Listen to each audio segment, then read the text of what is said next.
आप ब्रेक में बात कर थी कि आपके हस्बैंड जो है वो हॉस्पिटल जाते हैं, डरते हैं उसकी स्मेल की वजह से। बिल्कुल, बहुत मुझे याद है कि हम जा रहे थे इस्लामाबाद, हमारी पूरी फैमिली जा रही थी, तो हमने पूरा वो ट्रेन का एक वो पूरा बुक करवाया हुआ था। तो बेटा मेरा बच्चा छोटा था, तो मैं ये सोच रही थी कि इसकी जो फीडर्स हैं वो किस तरह वो होगी।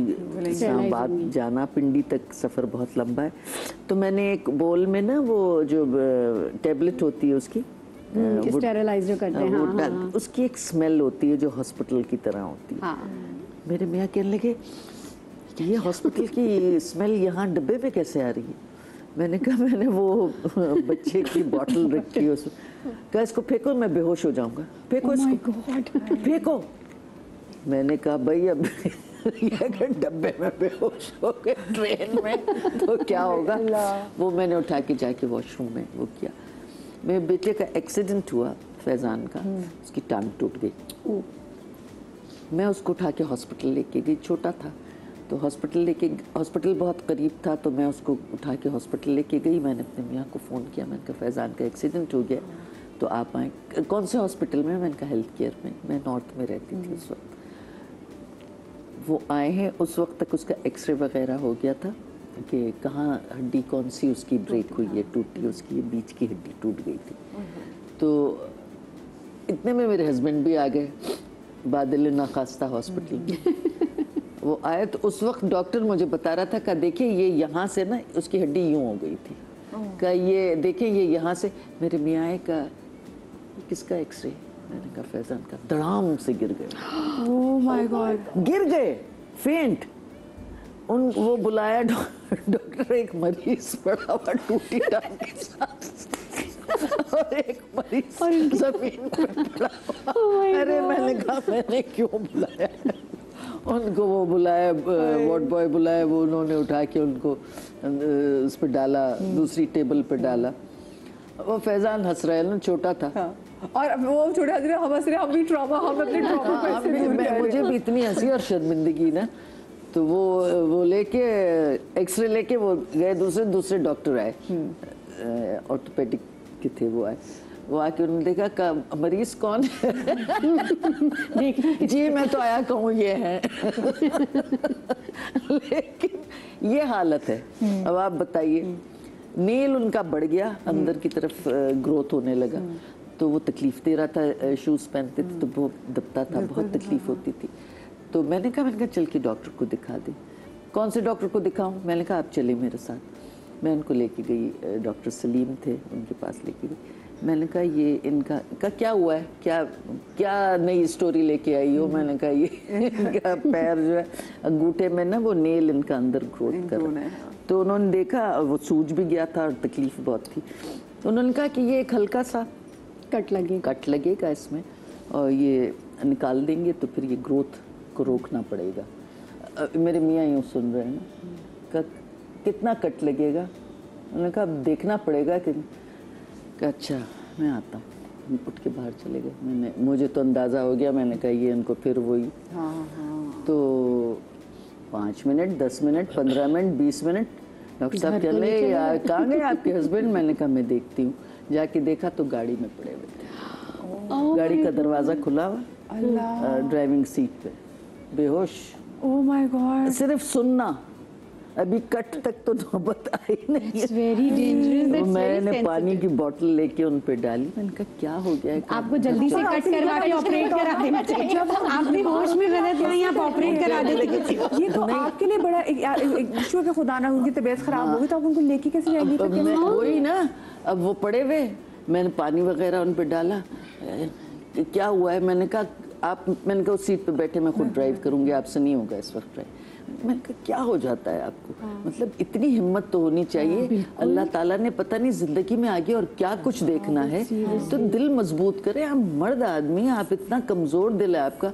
मैं एक औरत जात, मेरे 4 सीजर हो चुके हैं, सिजेरियन बच्चे पैदा। और आपा भी तो बता, एक बार आपा का जब सी सेक्शन हुआ तो आपा का वो सही सुन नहीं हुआ था और आपा को प्रॉपर होश आ गया था मुझे, और वो सारा कट शट सब पता चल गया था मुझे। लेकिन वो ये था कि एनेस्थेसिया जो दिया था उसकी मकदार या कम थी या कुछ ऐसा था, कुछ प्रॉब्लम था। तो वो जितनी देर वो प्रोसीजर होता रहा मैं होश में थी, बस आंख नहीं खुल पा रही थी। और सोचे इतनी तकलीफ।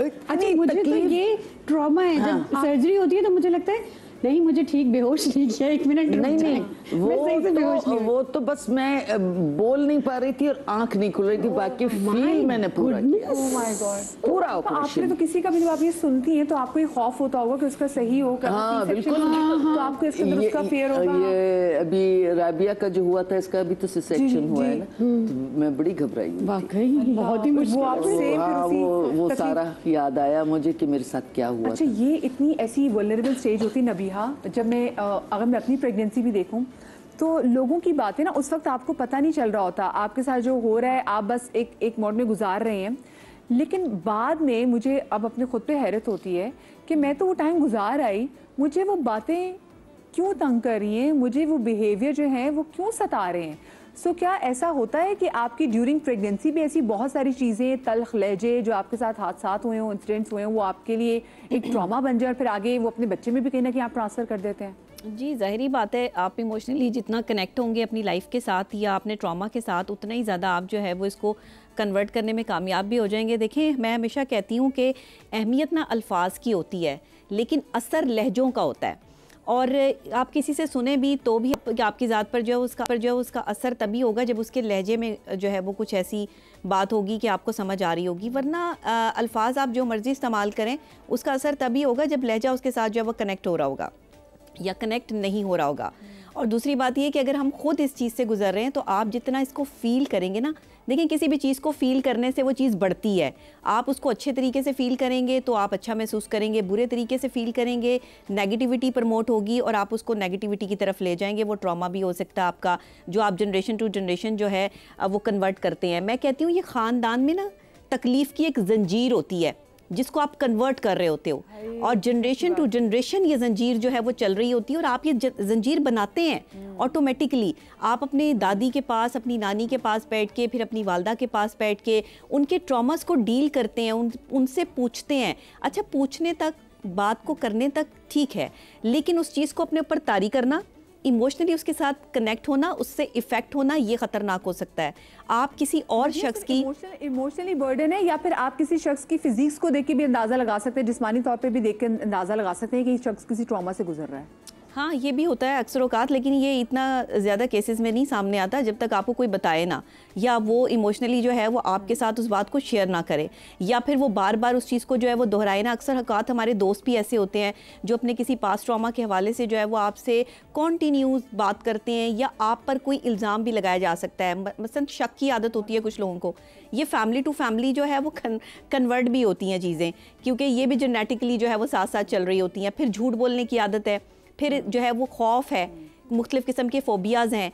फिर इसके अलावा जो है वो आपके साथ अगर स्ट्रेस और एंजाइटी चल रही है, आप मुसलसल एंजाइटी का शिकार हैं, तो हो सकता है कि आपकी वालदा में, जैसे भी आप एक फ़िल्म के हवाले से जो है वो बता रही थी कि ये ट्रॉमा जो है वो वालदा ने कहा कि ठीक है मेरे साथ भी होता था तो तुम भी बर्दाश्त कर लो।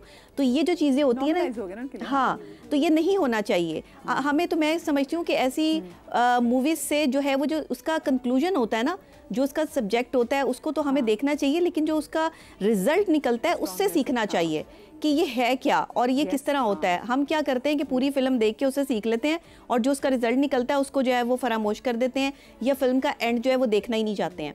तो ये जो है वो गलत है। अगर आप कोई मूवी शुरू करते हैं, ये मैं आपको जो है वो साइकोलॉजिकली एक छोटा सा जो है वो टिप दे रही हूँ आपके प्रोग्राम के थ्रू, कि अगर आप कोई फिल्म देखें या कोई ड्रामा देखें तो उसका एंड ज़रूर देखें, क्योंकि एंड में आपको जो है ना वो उससे सबक मिलेगा।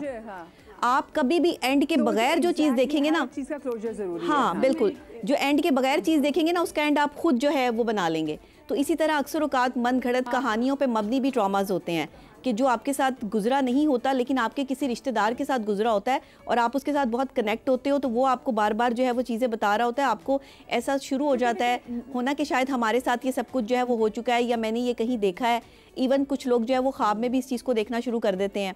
और जितना ज़्यादा आप किसी के साथ कनेक्शन में होते हैं इमोशनली, उतना ज़्यादा इसका इफेक्ट आपकी ज़ात के ऊपर होता है। तो इसलिए मैं हमेशा कहती हूँ, भैया देखिए, अगर हम इरानियन सिनेमा की बात करें ना, तो अब आप कहेंगे कि मदी एकदम से सिनेमा पे कैसे आ गई, तो इरानियन सिनेमा ना बहुत ओपन एंडेड किस्म की फिल्म बनाती है, ठीक है। वहाँ के जो फिल्म की ऑडियंस है, दे आर वेरी इंटेलिजेंट, और तभी आप देखें इनको ऑस्कर्स भी मिलते हैं। और जब आप फिल्म पढ़े होते, बिकॉज मैंने फिल्म पढ़ी, तो आपको वो फिल्में दिखाई जा रही थी कि आप इनको देखें। तो हर एक के लिए वो ओपन एंडेड फिल्म नहीं बनी, हर बंदा वो इतना स्मार्ट व्यूअर नहीं है। तो इसलिए जो आपने क्लोजर की बात की, क्लोजर हमारे अपने दिमागी सुकून के लिए बड़ा मैटर करती है। और क्योंकि मतलब एक आपने किताब पढ़ी, आपने देखा नहीं कि एंड में क्या हुआ, तो या वैसे इंसान की नेचर होता है कि यार अच्छा यार उसका क्या हुआ था, अच्छा उसका क्या हुआ था। तो अच्छा आप इसमें कुछ ऐड करना चाहेंगे? मैं बिल्कुल ऐड करना चाहूँगी। जैसे इन्होंने कहा ना, लाइक मैंने एक सीरियल लिखा था लोग क्या, अच्छा वो स्टोरी डिफरेंट थी। जैसे वो एक सोसाइटल प्रेशर में आके फाइनेंशियल इश्यूज की वजह से वो सुसाइड कर लेता है, उसमें जो फादर होता है। अब I was just 6 year old जब मेरे फादर की डेथ हुई थी। अब जब मैं वो लिख रही थी और जब ये सिचुएशन आई कि वो एक यंग मैरिड लड़की है, उसके छोटे बच्चे हैं, वो कैसे निकल रही है। जो चीज़ें मुझे अपने बाप के डेथ के वक्त पता ही नहीं चली ना, मैं तो 6 साल की थी, मैं तो शायद वहाँ कहीं खेल रही होंगी, मुझे तो पता ही नहीं होगा मेरी लाइफ में क्या हो गया, मेरी माँ ने देखा होगा वो सब। अब वो जो कैरेक्टर था, मीरब नाम था, सहीफा जब्बार ने किया था। जब मैं वो कैरेक्टर लिखती थी, मुझे लगता था मैं अपनी अम्मी से बात कर रही हूँ। मुझे थ्रू आउट द स्क्रिप्ट मैंने ये रियलाइज़ किया कि मेरी अम्मी किस फेज से गुजरी होंगी, या हम लोग जो फरमाइशें कर देते होंगे कि हमारे घर में ये फ्रूट क्यों नहीं आ रहा, या मेरा स्कूल क्यों चेंज हो गया, तो ये बातें अम्मी को कैसे हिट करती होंगी। बहुत ज़्यादा वो जो टाइम था मेरा स्क्रिप्टिंग का, बहुत डिप्रेसिव था। फिर लकीली मेरी एक फ्रेंड की यही फील थी, शी इज़ साइकियाट्रिस्ट, तो उससे मेरी बात हुई, तो शी सेड कि you are in the phase of retraumatising. जो चीज़ें तुमने उस बचपन में नहीं की। अच्छा, और क्या होता है जब छोटे थे ना हम, मैं बड़ी कैसे हुई, हाँ ये छोटी थी, इसको इतना नहीं पता। मैंने हमेशा यही सुना कि मेरे फादर की जो डेथ हुई या जो परेशानियाँ हुई, मैं छोटी थी, मुझे नहीं पता। मगर वो मैंने एब्जॉर्ब तो किया होगा ना वो एनवायरनमेंट। कुछ मोमेंट्स हैं जो मुझे आज भी याद है, तो वो उस स्क्रिप्टिंग के थ्रू मैंने री ट्रॉमेटाइज किया। और एक तरीके से मैं आपकी बात कहीं से करूँगी, मुझे ब्रेक लेनी है, और इतनी आपने ऐसी बात की कि लिटरली मैं भी उस तकलीफ में पहुंच गई हूं। हाँ, क्योंकि बाकी ऐसी चीजें क्लोजर ही दूंगी, बिकॉज़ इट्स वेरी, हमें क्लोजर चाहिए इस बात का, हमें क्लोजर चाहिए। छोटी सी ब्रेक के बाद कहीं मत जाइएगा।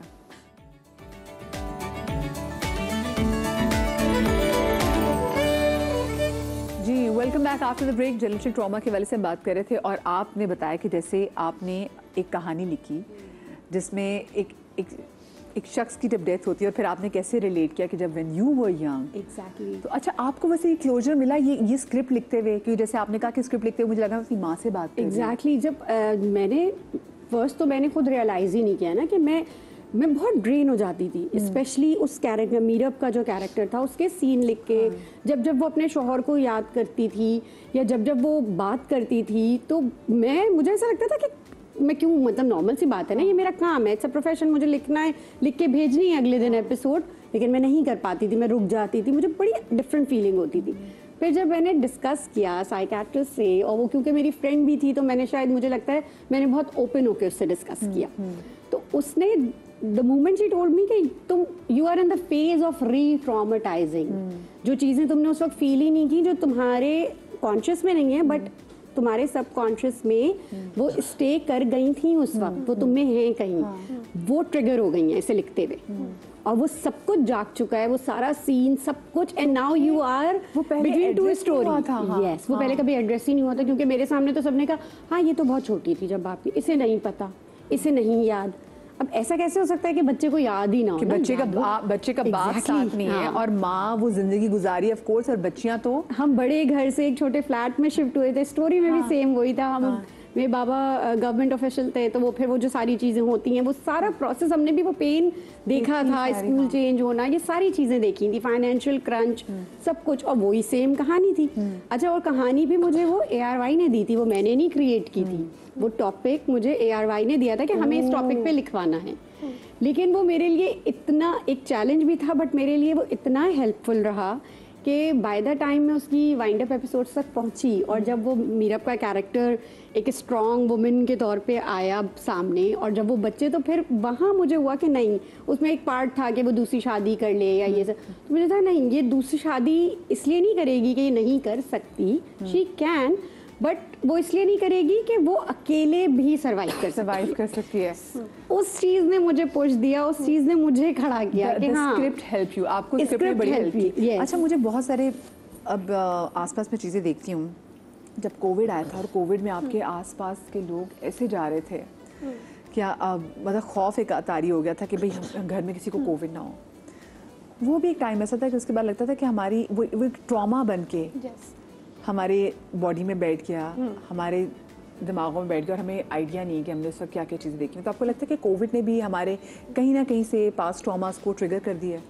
बिल्कुल, देखिए ट्रॉमा या कोई भी चीज़ होती है ना मदीहा, पास्ट में आपके कोई इंसिडेंट हुआ है, कुछ हुआ है, आपको कॉन्शियसली, जैसे इनका है कि कॉन्शियस में नहीं है लेकिन सब कॉन्शियस में वो चीज़ है, प्रेजेंट में होने वाली कोई भी चीज़ वो कड़ी मिला सकती है और आप पास्ट में चले जाते हैं अपने। अब आपको नहीं पता कि जो प्रेजेंट में हो रहा है, यार इसका मेरी इन फीलिंग्स से क्या ताल्लुक है जो मैं इस वक्त महसूस कर रही हूँ, तो ये फीलिंग्स यकीनन पास्ट के किसी इंसिडेंट से आ रही हैं। और ट्रॉमा रिकवरी में ना एक चीज़ बहुत इंपॉर्टेंट होती है सबसे ज़्यादा, कि जिस वक्त भी आप ट्रॉमेटाइजेशन के फेस में है ना, वो आप किसी भी तरह से फील कर रहे हो, आप एंग्जाइटी के थ्रू फील कर रहे हो, आप डिप्रेस हो गए हैं, आपको नाइटमेयर्स आ रहे हैं, व्हाटएवर, आपने सेंस ऑफ सेफ्टी लूज कर दिया है। आपका माइंड कहीं ना कहीं उस वक्त सिग्नल ये दे रहा है कि हम सेफ नहीं है, हम सेफ नहीं है, हम खतरे में हैं, हम थ्रेट में हैं, और उस पर आपकी बॉडी रिएक्ट कर रही है। जितना जल्दी आप उस सेंस ऑफ सेफ्टी को रिस्टोर कर सकें और ख़ुद को ये एहसास दिला सकें कि नहीं, I am safe, present moment में मैं बिल्कुल सेफ हूँ, उतनी जल्दी आप उन फीलिंग्स को ओवरकम कर सकते हैं और उस स्टेट से बाहर आ सकते हैं। मुझे वैसे बताएं, आपकी मियाँ को इस चीज़ का, जो फियर्स का क्लोजर मिला और आपको क्लोजर मिला, या अभी भी वो फियर साथ है? नहीं, अब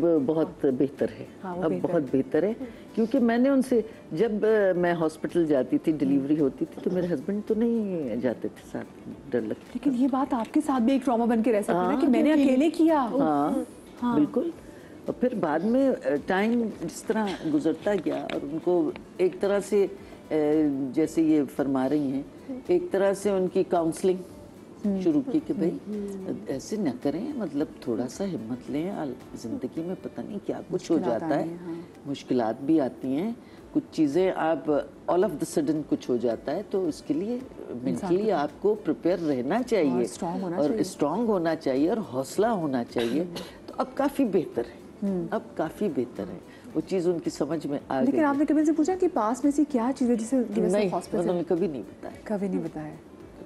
क्योंकि हो सकता है कोई आसपास कोई ऐसा शख्स जो उनके बहुत प्यारा, वो हॉस्पिटल गया और हो सकता है, क्योंकि वाकई कुछ ये बचपन के ट्रॉमास होते हैं। हाँ, लेकिन उन्होंने कभी भी ये चीज़, आज भी कभी कभी उनको ये होता है कि हॉस्पिटल, यार हॉस्पिटल, ये एक फियर है।